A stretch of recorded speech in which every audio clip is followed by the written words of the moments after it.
नमस्कार, मेरा नाम है निधि और आप देख रहे हैं वन वर्ल्ड न्यूज। आइए नजर डालते हैं देश भर की प्रमुख खबरों पर। साउथ के पॉपुलर एक्टर विजय देवरकोंडा के लिए मुश्किलें बढ़ गईं। दरअसल उनके खिलाफ पुलिस ने SC/ST एक्ट के तहत केस दर्ज किया है। बताया जा रहा है कि विजय ने इस साल की शुरुआत में एक फिल्म के प्री रिलीज इवेंट के दौरान आदिवासी समुदाय को लेकर कुछ ऐसा कहा जिसे लेकर विवाद हो गया। पुलिस ने रविवार को जानकारी दी कि इस टिप्पणी के चलते उन पर SC/ST अधिनियम के तहत मामला दर्ज किया गया है। अब इस मामले की जांच की जा रही है। विजय फिलहाल इस पूरे मामले पर चुप हैं। उनके ओर से कोई भी आधिकारिक बयान सामने नहीं आया है। मानसून ने अब उत्तर भारत के पहाड़ी इलाकों में भी दस्तक दे दी है।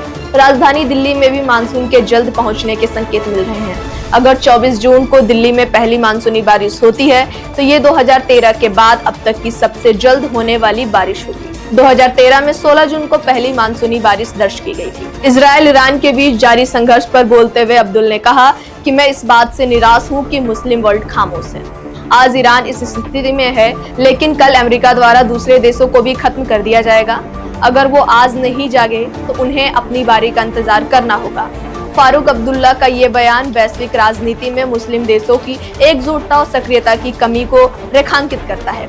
अब्दुल्ला का मानना है कि यदि मुस्लिम देश इस संकट में एक साथ सामने नहीं आते हैं तो आने वाले वक्त में इसी तरह के हमलों का सामना करना पड़ेगा। ईरान और इजराइल के बीच चल रही जंग हर दिन भड़कती जा रही है। हाल ही में अमेरिका के एयर स्ट्राइक के बाद ईरान ने इजराइल पर अपनी खतरनाक खैबर सेकंड मिसाइल से हमला किया। यह टकराव अब 10 दिनों से ज्यादा वक्त से भी जारी है और फिलहाल इसके थमने का कोई भी संकेत नहीं दिख रहे हैं। इस बीच ईरान के सुप्रीम लीडर खामेनेई ने एक तीखा संदेश सोशल मीडिया पर साझा किया है। फारसी भाषा में किए गए इस पोस्ट पर उन्होंने साफ साफ कहा है कि इजराइल को दी जाने वाली सजा अभी जारी है और आगे भी दी जाती रहेगी। उन्होंने इजराइल पर अमेरिका के समर्थन से हमले करने का आरोप लगाया है और कहा कि ज़ायोनी दुश्मन एक बड़ी गलती है और जुर्म किया है, उसे सजा दी जा रही है और ये सजा जारी रहेगी। खामेनेई ने इस पोस्ट के साथ एक भड़काऊ तस्वीर भी शेयर की है जिसमें जलती हुई इमारतों के बीच डेविड के सितारे वाली एक जलती हुई खोपड़ी दिखाई गई है। इस तस्वीर ने सोशल मीडिया पर काफी चर्चा बटोरी है।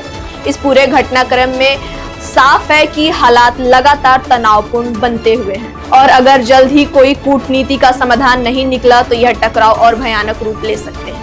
भारतीय विकेटकीपर बल्लेबाज ऋषभ पंत एक बार फिर अपनी मजेदार बातों और शानदार बल्लेबाजी के चलते सुर्खियों में है। इंग्लैंड के खिलाफ एक मैच में पंत ने शानदार शतक जड़ा, लेकिन इस पारी के दौरान उन्हें तेज गेंदबाज जोश टंग के गेंदों ने खूब परेशान किया। दरअसल मैच के दौरान टंग लगातार पंत के शरीर को निशाना बना रहे थे। कई बार सीधे गेंद उनके पैरों और जांघों पर लग जा रही थी। इन सब के बीच ने पंत ने नॉन स्ट्राइक एंड पर खड़े रविंद्र जडेजा से मजाकिया अंदाज में कहा,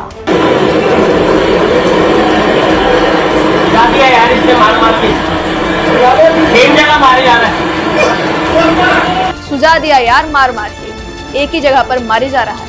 यह हल्का फुल्का मजाक स्टंप माइक में रिकॉर्ड हो गया और इस वीडियो को सोशल मीडिया पर खूब वायरल हो रहा है। पंत की इस बल्लेबाजी के साथ साथ उनके बिंदास अंदाज के भी लोग कायल हो गए हैं। ऋषभ पंत का यही बिंदास और बेबाक रवैया उन्हें बाकियों से अलग बनाता है। मैदान चाहे कितना भी दबावपूर्ण क्यों न हो, वो माहौल को हल्का फुल्का करने में माहिर है। पंजाबी सुपरस्टार दिलजीत दोसांझ की आने वाली फिल्म सरदार जी 3 इन दिनों काफी सुर्खियों में है, लेकिन इसकी वजह सिर्फ फिल्म का ट्रेलर नहीं बल्कि उससे जुड़ा विवाद भी है। बीते रविवार दिलजीत ने फिल्म का ट्रेलर रिलीज किया जिसमें पाकिस्तानी एक्ट्रेस हानिया आमिर भी नजर आई।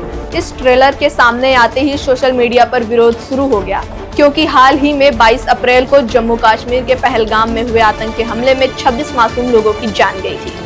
इस हमले के बाद भारत और पाकिस्तान के बीच तनाव काफी बढ़ गया और ऐसे में हानिया की एंट्री ने दर्शकों को हैरान कर दिया है। ऐसे ही और अपडेट्स को जानने के लिए जुड़े रहें और देखते रहें वन वर्ल्ड न्यूज।